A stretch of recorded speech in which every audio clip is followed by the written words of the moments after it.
తెలంగాణ ప్రభుత్వం ఇటీవల ప్రకటించిన కార్మికుల కనీస వేతనాల సవరణ జీవోలలో తీవ్రమైన శాస్త్రీయత లోపించిందని, పెరిగిన ధరలకు అనుగుణంగా కాకుండా కార్మికులకు వంచేలా ఈ సవరణలు ఉన్నాయని centre of Indian trade unions CITU రాష్ట్ర ఉపాధ్యక్షులు కామ్రేడ్ జె మల్లికార్జున్ తీవ్రంగా విమర్శించారు.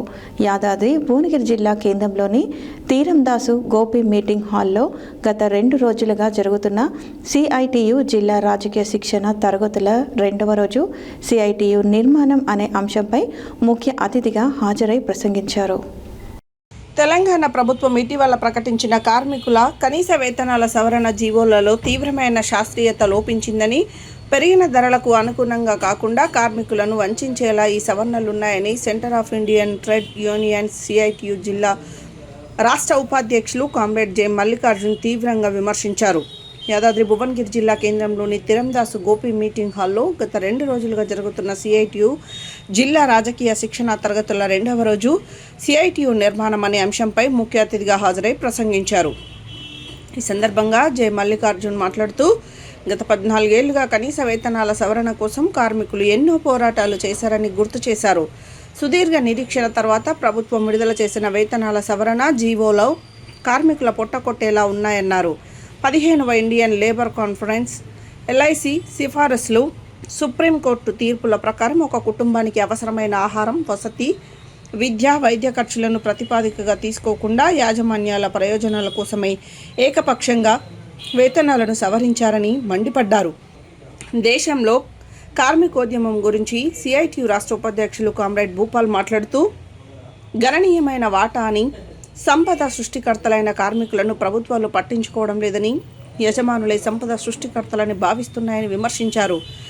ఈ క్లాసులకు ప్రిన్సిపల్గా సిఐటియు జిల్లా కార్యదర్శి కల్లూరి మల్లేశం, వైస్ ప్రిన్సిపల్గా జిల్లా అధ్యక్షుడు కోమటిరెడ్డి చంద్రారెడ్డి వ్యవహరించగా, ఈ కార్యక్రమంలో సిఐటియు జిల్లా ఆఫీస్ బేరర్స్ దాసరి పాండు, మాయా కృష్ణ, తుర్కపల్లి సురేందర్, సుబ్బూరు సత్యనారాయణ, గొరిగె సోములు, సిలివేరు రామకుమారి, చెక్క రమేష్, పైల గణపతిరెడ్డి, పొట్ట యాదమ్మ, జిల్లా కమిటీ సభ్యులు ఆదిమూలం నందీశ్వర్, గంధమల్ల మాతయ్య, పోతరాజు, జహంగీర్, మంచాల మధు, చీమకండ్ల శ్రీరాములు, కసగోని లలిత, జంగయ్య, జిల్లా నాయకులు కొల్లూరు ఆంజనేయులు, తూటి వెంకటేష్, బండారు శ్రావణ్, యాదగిరి, సీసా శ్రీను, శ్రీధర్, సిద్ధులు, నవీన్ రెడ్డి, లక్ష్మణ్, ఈశ్వర్, జంగమ్మ, వసంత తదితరులు పాల్గొన్నారు.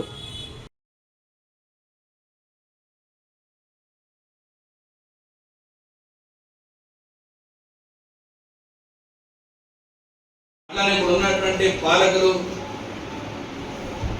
అవన్నీ మనకు అనుకూలంగానే ఉన్నట్టు అనిపిస్తాయి, కానీ అవన్నీ వాస్తవ రూపంలో మనకు అనుకూలంగా ఉంటున్నాయా? మీరు ఏదన్నా కంపెనీ దగ్గర పోయి జీతాలు పెరగాలని గొడవ చేస్తారనుకోండి, వెంటనే ఎవడొస్తాడు అక్కడికి?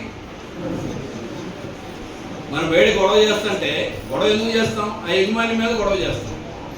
ఆ యజమాని మీద గొడవ చేస్తుంటే మొట్టమొదటిసారి వచ్చేవాడు ఎవడు అక్కడికి? పోలీసు వాడు వస్తాడు.